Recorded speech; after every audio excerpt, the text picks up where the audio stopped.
What is going on? It's Alex coming back at you with another video, and today we're going to be breaking down Kyle Crabb's brand new 2025 NFL mock draft. If you are new, feel free to like, comment, and subscribe. Below my face is my board. It's based on my all 22 grades. Guys are still being updated. However, the list is becoming more and more official, and that's going to be reflected in brand new rankings for the positional groups coming very soon. So hopefully you guys are super excited for that. I was going to do kind of mid-season rankings.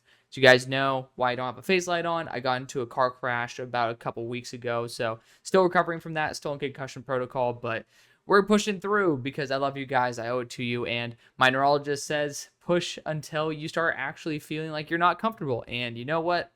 We're going to push. So let's continue on. We actually, I don't think, have missed a single day since the day or two after the crash, so super excited for that, but yes, you guys and the love you've given me has been fantastic. Go use that link tree. The easiest way to support me is to be able to use that UnderDog Fantasy code. That's the top link there. In the link tree, you get up to $1,000 in bonus cash when you sign up, and they send me $60. If you guys want to send some money my way, feel free to as well. The Venmo link's at the bottom of it. But let's get on into this. Starting out with the number one overall selection, we have the Panthers going Cam Ward. Cam Ward has a great amount of arm talent. He's a fantastic player. I think that his decision making is very, very spotty, but it's been kind of the hallmark of his career. So the question is, can you develop a quarterback who is very risky into one that's a little bit more reserved? And I will say I do have a bit of a concern because Cam Ward's not a true junior. He is a very seasoned veteran, and he still has those potential issues, but the flashes are absolutely there. The arm talent's ridiculous. Good mobility. I really like what he can bring to the table. The Titans then go Shedeur Sanders. I just don't personally think that there's a quarterback that I would take in the top 10. I don't think there's a quarterback I might even take in the first round at this point. It's just not really a good quarterback class. Shedeur has the highest talent floor, which for a team like the Titans where you have a ton of talent, and granted, you've been trading away said talent, but for the most part, this team has been able to acquire talent very easily. It might just be like what you're looking for, but again, I think there's too many holes on this roster. If you guys were going to go for a quarterback like Shedeur Sanders, I don't think you'd be trying to wholesale parts of your roster. That's my genuine opinion, but at the same time, I'm just not a big fan of the quarterbacks early, so I'm going to have a different perspective than others. New England Patriots go Travis Hunter at 3. It's a common pick, whether the Patriots are at 1, 2, or 3. Travis Hunter's there. People are perfectly happy taking him. And honestly, going best player available is rarely a poor strategy. At number 4, the Jets go Mason Graham. It's a pick I made myself. The defensive interior needs assistance on the Jets next to Quinn Ewers. So getting yourself a hard-to-block pass-rushing defensive interior that has good run-stuffing upside with Mason Graham, not the worst idea by a long shot. The Jaguars then go after, I assume, Crabb's number 1 offensive tackle in Kelvin Banks Jr., and I made that pick myself. I can't complain. He also can be guard flexible in case tackle doesn't work, and kind of air quotes, luckily, the Jaguars are open to both of those positions. Luckily for Kelvin Banks and the Jaguars in this specific situation, but in the grand scheme of things, I think it would be a lot better if, they didn't have to fill multiple roles. At number 6, the Saints go Cam Williams out of Texas. This did just get released, so I'm very surprised. Back-to-back weeks with Cam Williams going with 4 pressures each. Now, I do like the idea of Cam Williams going to the Saints. I think he has that same Mauler mentality and the absolute power that you're looking for. Prototypical size, very big, good length. There's a lot to love about Cam Williams, and a lot more people are more down on Cam than I am, but I do think that this is a little bit high for me. However, I love the idea of the Saints getting Cam Williams. In a trades mock draft, trading back wouldn't be a bad idea. You get extra draft capital. Maybe you can end up acquiring, potentially, you can get Jaden Higgins as well as Cam Williams with a move back rather than having to just take him here. And that's me saying Jaden Higgins in the second round, maybe an earlier second round pick as well on top of what they might have. So keep that in mind. It might be something that could pay off. The Vegas Raiders then go after the Nuss bus, Garrett Nussmeier. And again, we all have our pretty large takes. For me, I love Miller Moss. That's my thing. And love's a bit of a strange term because I still wouldn't take him in the first round at all. It's just not a quarterback that I have any confidence in to be a first round quality quarterback. You got to grade 75 or higher for me to have that genuine confidence in you as a first round pick, based on my scale, because I think it's relatively not easy, but I would say for a starting quality quarterback, it is relatively easy to be able to score 75. But a lot of these quarterbacks don't. Nuts Bus is someone who I think is extremely, extremely polarizing, because his high-level throws are arguably the best in the class. Like you saw in that first half, Garrett Nussmeier was absolutely dotting the hell out of Texas A&M, right? And there was, I think it might have been a touchdown throw, but it was certainly one that went into the red zone. It was right on the money, perfect placement. And I see these type of throws like 1 or 2 a game, and I'm like, damn, why can't you throw like this every single time? Or at least, why can you not throw the poor decisions that you throw? Like, it's just, man, improve that consistency. And that's why I think a team like the Raiders, if you pass on a quarterback in the first round, Garrett Nussmeier is far from a bad option in round number 2. Because even though I think his floor is significantly lower than most of the other quarterbacks we're talking about here, because he has some really bad decision-making throws. He has some throws that are extremely off. But if you can work with him to build the consistency, you easily could have the best quarterback in the class. And it's just such a case-by-case basis. Garrett Nussmeier is somebody who I have a ton of confidence in if he lands in the right spot. But do not force him to get in too early, because if you do, you might have some issues. Garrett Nussmeier is the highest ceiling of the not-so-top quarterbacks in the class. But honestly, I wouldn't be pushing against you if you said he might be the best quarterback in the class if all of them hit, which that is almost a near impossibility for that if statement. But the Cleveland Browns then go T-Mac at number 8. Honestly, with Cedric Tillman doing so well, I don't know if this is the exact role the Browns would be looking for. However, having multiple guys who have both size and deep threat ability is never a bad thing. I want to see if Jameis can be consistent, and I think he can be. I don't know if he will be, but I think he has the potential to. And if he is 70% of the player he just was in his first start in per games, like 29 games, then he is worth not taking a quarterback high. Do not reach on a quarterback if Jameis Winston is actually competent, because you have a great roster and you do not need unbelievable quarterback play to win. Trust me, I'm a Steelers fan.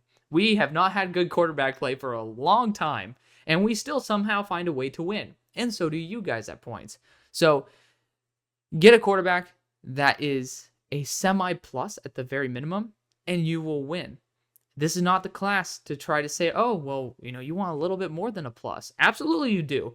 Like, I want $1 billion, but if the job offers in my, what I have on the table are $80K and good work-life balance, or a job that's $60K plus commission, but I might not get any sales, and there's not really anything more beneficial or guaranteed, you have to balance that out.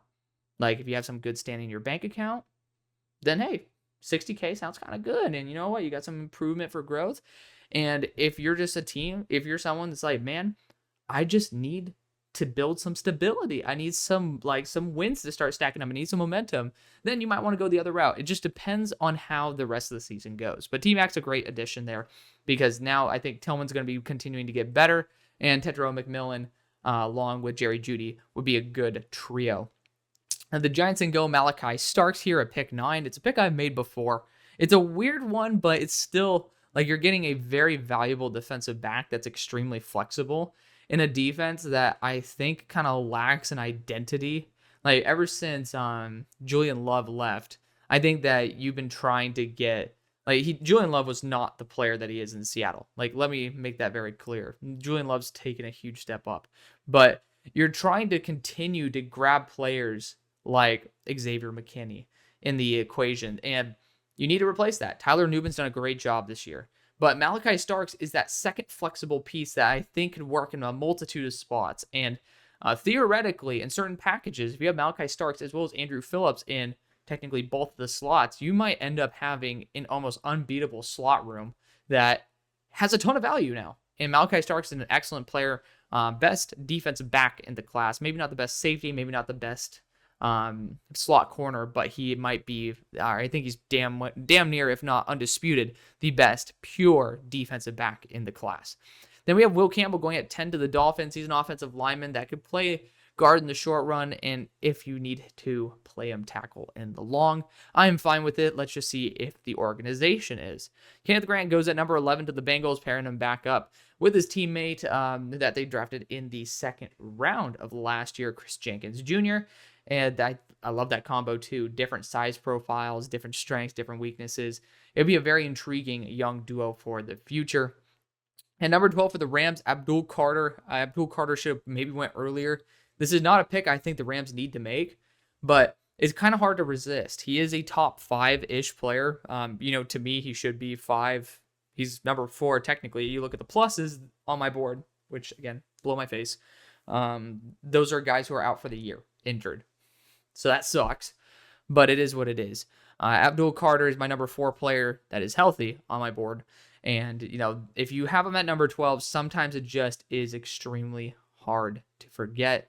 I just don't know. This is one of the few teams where it's like, maybe best player available isn't exactly the best move. But number 13, you got the Cowboys going Ashton Jeanty. Ashton Jeanty is a phenomenal player. If he goes at number 13 to the Dallas Cowboys, or if he's there at 13 and the Cowboys pass on him, I will lose my shit. Cowboys Nation will lose their shit, and they will regret it for the next 5 to 10 years. I would say 10 years, because I don't think Ashton Jeanty is going to be a rookie contract and then kind of drop off kind of guy. I could easily see him being in that Saquon tier of running back, and knock on wood, he stays healthy, unlike Saquon has had his stunts. But again, knock on wood that Saquon stays healthy now too. But Ashton Jeanty, in terms of the talent level, still can be extremely productive after that second. I definitely think that's on the books.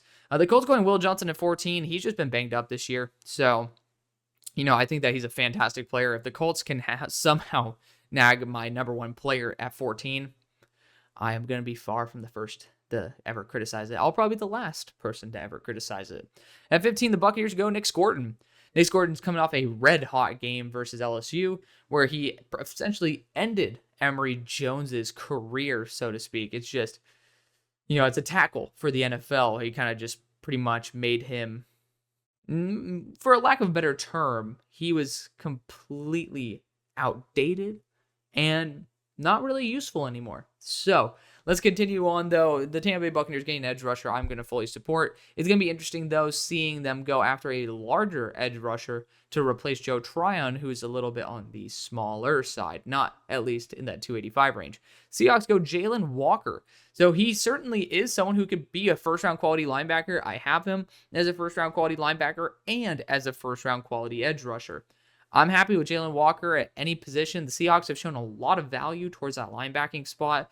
I would just say I'd feel a little bit bad for Tyrese Knight. I know you can get some good rotation in there, absolutely, but Jalen Walker, he's a dog. If you want, he literally is a dog. He's a bulldog. But regardless, he is somebody who I have extremely high, number 8 overall. Sometimes going best player available, especially at one where he can be extremely versatile, like a Swiss Army knife, ends up working out in the long run. At number 17, the Niners go Shavon Revel. Going after a boundary cornerback's not a bad idea. It's going to be weird to see how the Niners can flex their cap and be able to pay the multitude of players that are either coming up due or already due for contracts, especially the 3 in their corner core. So we'll see about that. But Shavon Revel, if they do end up allowing the corner core to be a little bit weaker, I don't think this is the year they should do that, but that's just between you and me. Then they can end up repairing it with Shavon, and that would be a good pick. The Bears go James Pierce. If, you don't get to keep one Tennessee edge rusher, which I'm pretty sure that I'm trying to remember off the top of my head if Darrell Taylor is from Tennessee. I'm pretty sure he is. So if you can replace one Tennessee edge rusher with another, not going to complain too much. I'd prefer to keep Darrell Taylor there, but James Pierce, he's my number 2 player. I'm not going to complain about the Bears getting him at 18. 19, the Cardinals go Luther Burden. Really good after the catch. A great way to get the ball out of Kyler's hands. He actually does complement the frame size profile, which is weird because the Cardinals used to be kind of more itty-bitty with the Isabella, Rondale Moore, as well as Hollywood Brown era. That was certainly an interesting one. But, Luther Burden complements Michael Wilson and Marvin Harrison Jr. really well. I don't think that's the primary issue the Cardinals should be focusing on, but if that's a big vision for their offense and you can give them the ball a lot too, even in a running back situation, it would be certainly intriguing. Pick number 20, the Chargers go Derek Harmon. Defensive interior is a need for the Chargers, and getting after a punchy defensive interior that is semi-reminiscent of how Mason Graham's been playing with Derek Harmon, who's in a little bit, I think, might be 5 pounds lighter. He's actually not that much lighter, but a little bit worse as a run defender, but still an extremely productive pass rusher in Derek Harmon. I don't think it's out of the realm of possibility. There are some players I still think are far superior, but I still think that it's worth taking the shot. At 21, we got the Broncos going Isaiah Bond. And Isaiah Bond is someone who's really sought after the catch. He's had some ankle issue this year, but I think he's going to get past that. I don't think that's going to be a nagging issue for the future. Knock on wood, it does not. But Isaiah Bond brings an extra deep threat to this offense that I guess they kind of already have. I would say that, I don't see the exact return on investment that you're improving compared to pretty much the rest of the receivers. I do think Isaiah Bond might be better than the rest of the receivers, almost combined. So you're still getting an upgrade. But compared to someone like Luther Burden, who, when there, because he's not there in this mock, brings that quick, run after the catch ability presence to the offense that they don't necessarily already have. And I feel like the deep threat capabilities of Isaiah Bond is kind of already intertwined with a lot of the weapons that they do have. So that's my personal opinion there, but it's still a pick that is far from a bad one. Again, I do think he'll end up being the best wide receiver on the team, which is a very valuable position. Pick number 22, you got Ben Morrison going to the Falcons. He ended up being out with a hip injury this year. I do think he's going to return to school. He's my number 3 player in the draft when healthy. Again, my grades do not reflect injury. That's just because I think that you guys deserve. I don't think that it's proper for me to drop players without understanding the medicals behind them and see how much it's going to affect their future. I could try to play doctor, but sometimes you could say that you are something all you want. We all kind of know that you aren't. And I think we all know that I'm not a doctor. So I think that's fair to say. So I'm not going to be doing that. I will allow the NFL and the people who actually are far more qualified to be able to tell me how much an injury should drop a player's stock. Anywho, he's out for the year. He's a true junior. I think he returns, but the Falcons can land Ben Morrison at 22. That's an absolutely ridiculous steal, so I'm perfectly happy with it. The Ravens go Michael Williams at 23. Pass rush is a very underrated need for the Ravens, and Michael brings a crazy frame with great athleticism to the table that I think the Ravens could not resist. Pick number 24, the Eagles go after edge again, and Princely Umanmielen. I don't like the explosiveness of Princely. I do like the flexibility he brings, but I don't really see him being more of that Andrew Van Ginkel type. I do want someone who could sit and set the edge, and Umanmielen could possibly do that. I do think in the first round, you could roll the dice on someone like JT Tuimoloau, but he's had his games in coverage, to be fair. He's not that bad at all. But, I think that's someone that you'll be able to snipe in the second round to replace Josh Sweat. That's my personal opinion, but it is what it is. I think that you go after Jalen Walker if possible. Wait, Jalen Walker already went at 16 to the Seahawks. You guys know how much I love Jalen Walker.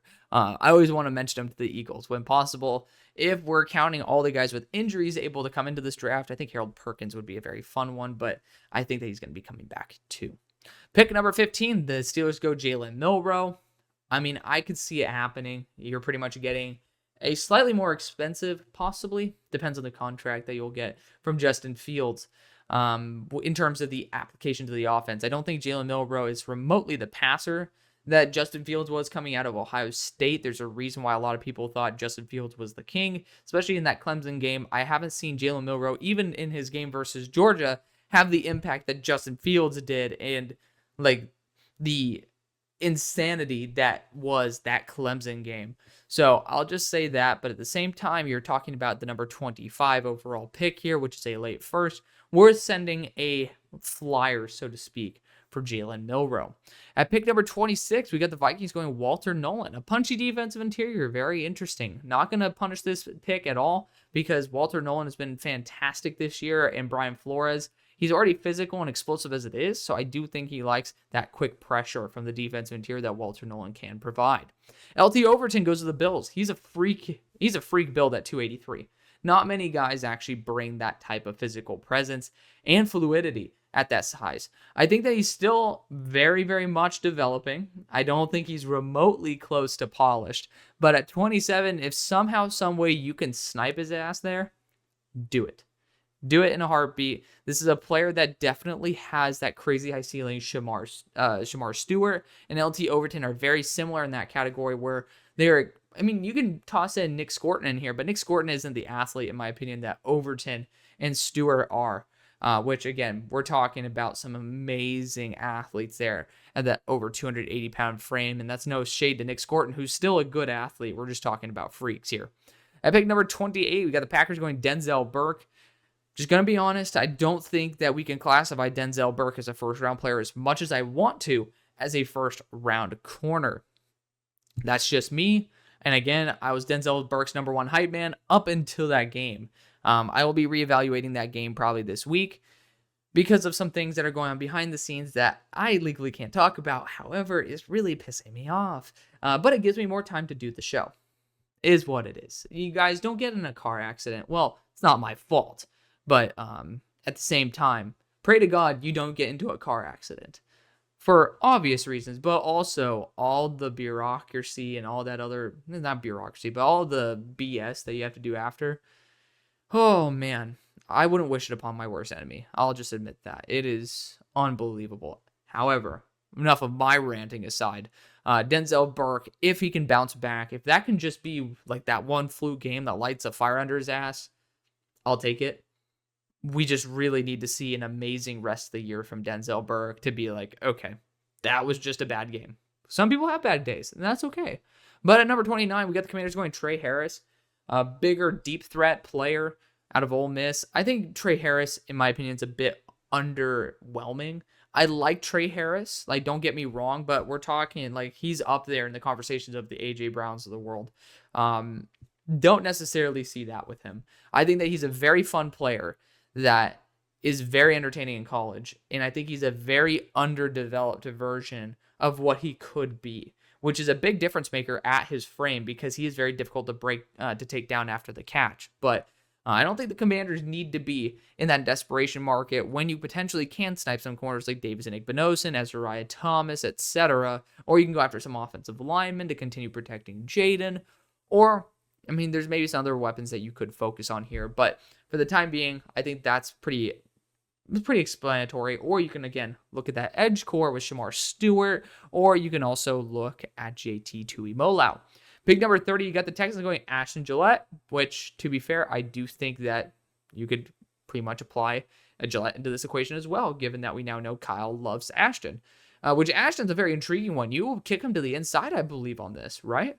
Like, I assume that so he's talking about depth. Interesting. Very interesting. I did not think that that he was actually going to deploy Gillette, who is about 270 pounds, as a pure depth edge rusher on this team. But if you don't think that the holes are as glaring as maybe some other people like myself believe at defensive interior, then going after this position where you have two top-tier edge rushers, and you kind of want to have that continual depth. You saw how Derek Barnett could do in relief mode. Ashton Gillette needs more time to develop and apply himself. It could certainly pay off. It would be intriguing to see a first-round pick be something for pure depth, though. Jack Sawyer goes to the Lions. It's literally a Dan Campbell guy. When I watch him, I see it's a Dan Campbell guy. I just don't think Jack Sawyer's a first-round pick. But he's physical. If the Lions take him in the first, to me, it makes sense. Pick number 32, and ending off this draft, we got the Chiefs going Tyler Warren. The Chiefs love after the catch. They love bigger bodies. They love guys who can even potentially block as well. Which, to be fair, I guess maybe that last part, maybe a little bit more over-exaggerated. But Tyler Warren is an absolute beast when he's on the field. He can absolutely take over a game. And it's pretty obvious that Penn State runs through Tyler Warren. So, obviously, when a team that has run through Travis Kelce is going to be looking for that longer-term successor, even though Gray just got his contract, Tyler Warren makes a ton of sense. So I would love to see how he would be deployed in the Chiefs offense. I think anybody facing the Chiefs would not like that. So I think it would be a good pick. That's going to be the video. Thank you so much for watching. I love you. See you on the far side. Peace.